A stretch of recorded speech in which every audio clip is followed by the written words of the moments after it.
Qual testemunho você tem dado diante dos descrentes? Você tem sido alguém que é considerado luz naquele meio? Você tem sido alguém que influencia e não se deixa influenciar?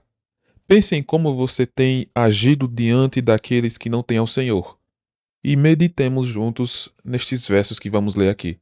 Provérbios 4, a partir do versículo 14 até o 17, nos dizem: Não entres na vereda dos perversos, nem siga pelo caminho dos maus. Evita-o, não passes por ele. Desvia-te dele e passa de largo, pois não dormem se não fizerem mal, e foge deles o sono, se não fizerem tropeçar alguém.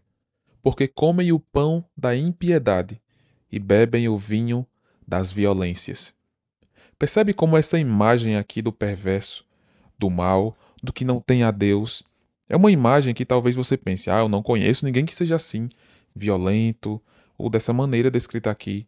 Mas nós devemos lembrar que envolve um ato de alguém que não tem a Deus.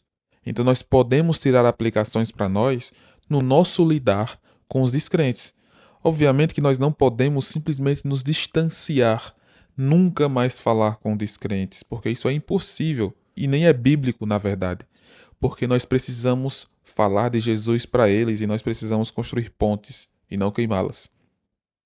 Então, o versículo 14 dita o que está sendo descrito nos outros versículos até o 17. Não entres na vereda dos perversos, nem sigas pelo caminho dos maus. O que é isso? Isso é nós não estarmos fazendo as mesmas coisas que os descrentes, agindo do mesmo jeito que os descrentes. Nós devemos ser diferentes. A Bíblia deixa claro para nós, Jesus já disse que nós devemos ser sal, que nós devemos ser luz. Nós somos chamados de fato para sermos diferentes e não iguais. E se nós pararmos para pensar, infelizmente, em nosso país, temos crescido o número de pessoas que se dizem evangélicas. Mas nós percebemos que existem muitos que de fato se dizem evangélicos, mas agem como descrentes. Então acaba acontecendo uma disparidade do que se diz e do que se faz. E nós precisamos entender que o crente verdadeiro, ele não pode seguir na vereda dos perversos. Ele não pode seguir no caminho dos maus. O texto deixa claro para nós: evita-o. Evita passar pelo caminho do perverso. Evita de fato seguir o caminho do mal. Se nós sabemos que certas coisas são pecaminosas, não façamos. Não nos deixemos influenciar por qualquer coisa que nos atinge. Muitas vezes nós queremos ser aceitos pelos descrentes, mas nós devemos entender que nós já fomos aceitos por Jesus. O que é de fato ser aceito por pessoas, sejam elas pessoas crentes ou pessoas descrentes? Precisamos compreender que nós já somos aceitos por Jesus, porque Ele morreu por nós, Ele deu sua vida por nós. Nós já temos a aceitação do Pai. O que mais nós vamos buscar em aceitação de pessoas? Não podemos fazer isso. Perceba o versículo 16 que dá a motivação para nós não agirmos como descrentes, não andarmos no caminho dos descrentes, pois não dormem se não fizerem o mal.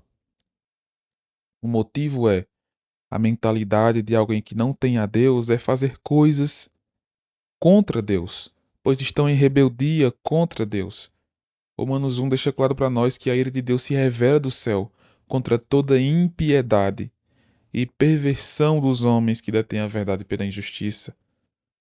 Precisamos compreender então, e esse não deve ser o nosso caminho. Devemos fugir desse caminho. O versículo 17 deixa claro isso para nós como essa atitude, porque comem o pão da impiedade e bebem o vinho da violência.